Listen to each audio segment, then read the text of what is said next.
नमस्ते। टैली में purchase order को मैनेज करना कभी-कभी थोड़ा मुश्किल लग सकता है ना?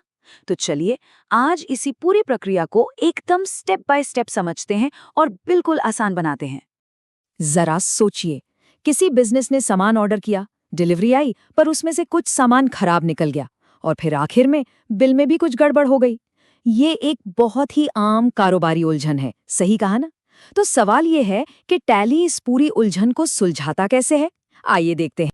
तो हम इस पूरी चीज को ना 5 आसान से स्टेप्स में समझेंगे। सबसे पहले देखेंगे कि सेटअप कैसे करना है, फिर परचेज ऑर्डर बनाना सीखेंगे। उसके बाद जब सामान आता है या जाता है, उसका हिसाब कैसे रखना है। फिर देखेंगे कि रसीद को इनवॉइस में कैसे बदलना है और आखिर में पेमेंट करके इस पूरी साइकिल को क्लोज कर देंगे। तो ये है हमारा आज का रोड मैप। तो चलिए शुरू करते हैं अपने पहले कदम से।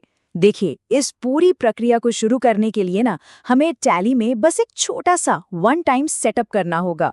और यकीन मानिए, यही छोटा सा सेटअप इसके कुछ बहुत ही पावरफुल फीचर्स को अनलॉक कर देता है। और इसका लॉजिक ना बिल्कुल सीधा है। जैसे हम बिना पैसों के कुछ खरीद नहीं सकते, ठीक वैसे ही बिजनेस में कैपिटल के बिना कोई भी खरीदारी या पेमेंट मुमकिन ही नहीं है। इसीलिए सबसे पहला और जरूरी कदम है टैली में कैपिटल लेजर बनाना। तो सबसे जरूरी काम अब आता है। हमें बस टैली के F11 इन्वेंट्री फीचर्स में जाना है और वहां जाकर इन 3 सेटिंग्स को येस पर सेट कर देना है। बस यकीन मानिए, यही 3 सेटिंग्स हैं जो इस पूरी परचेज साइकिल को ऑटोमेट करने की असली चाबी हैं। तो लीजिए, हमारा सेटअप तो हो गया तैयार। अब चलते हैं दूसरे स्टेज पर, जहां से असली काम शुरू होता है, यानी कि परचेज ऑर्डर बनाना। बिल्कुल आसान भाषा में कहें तो परचेज ऑर्डर आपके और आपके सप्लायर के बीच एक तरह का लिखित अग्रीमेंट है। मतलब यहीं से किसी भी लेनदेन की ऑफिशियल शुरुआत होती है। चलिए इसको एक उदाहरण से समझते हैं। मान लीजिए हम अनुपम क्लॉथ हाउस को 500 पैंट्स का ऑर्डर दे रहे हैं। तो हम यहाँ पर हर छोटी बड़ी डिटेल डालेंगे, जैसे कि आइटम क्या है, कितनी क्वांटिटी है, क्या रेट है और डिलीवरी कब तक चाहिए, सब कुछ। अब यहाँ एक बहुत ही इंटरेस्टिंग बात है, ध्यान से सुनिएगा। परचेज ऑर्डर बनाने से आपके स्टॉक पर ज़ीरो कोई असर नहीं पड़ता। अब सोच रहे होंगे ऐसा क्यों? भाई क्योंकि आपने सिर्फ ऑर्डर दिया है, सामान अभी तक आपको मिला तो नहीं है ना। टैली इसे बस एक पेंडिंग ट्रांजैक्शन मानकर चलता है। ठीक है, अब आता है अगला और बहुत जरूरी स्टेप। जब ऑर्डर किया हुआ सामान सच में डिलीवर होता है और हम उसकी जांच पड़ताल करते हैं, तब टैली में क्या होता है?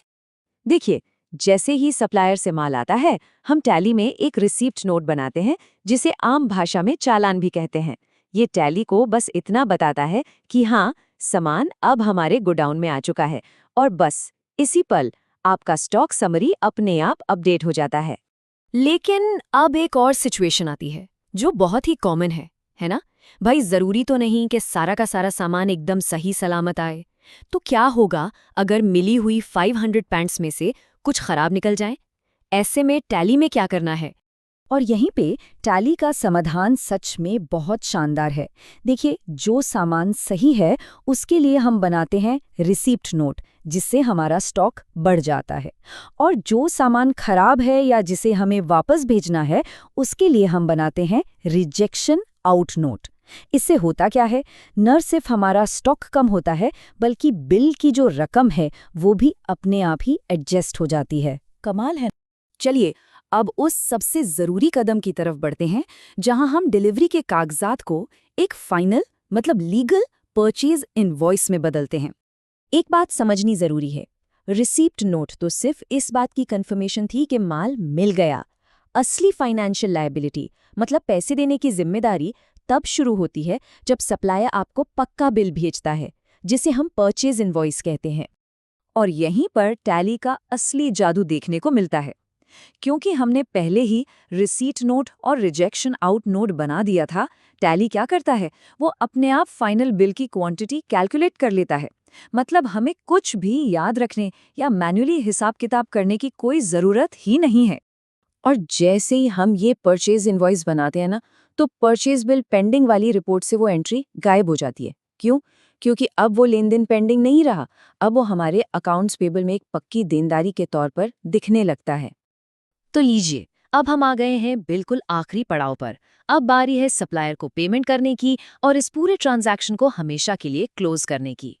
टैली में पेमेंट रिकॉर्ड करना तो बहुत ही आसान है। बस पेमेंट वाउचर में जाना है, सप्लायर को चुनना है, अमाउंट डालना है और हाँ, सबसे ज़रूरी काम, उस पेमेंट को सही इनवॉइस नंबर के अगेंस्ट मैच करना है। इससे क्या होता है कि हिसाब किताब हमेशा क्रिस्टल क्लियर रहता है। तो अब देखिए, ये टेबल इस एक ट्रांजैक्शन की पूरी कहानी बता रही है।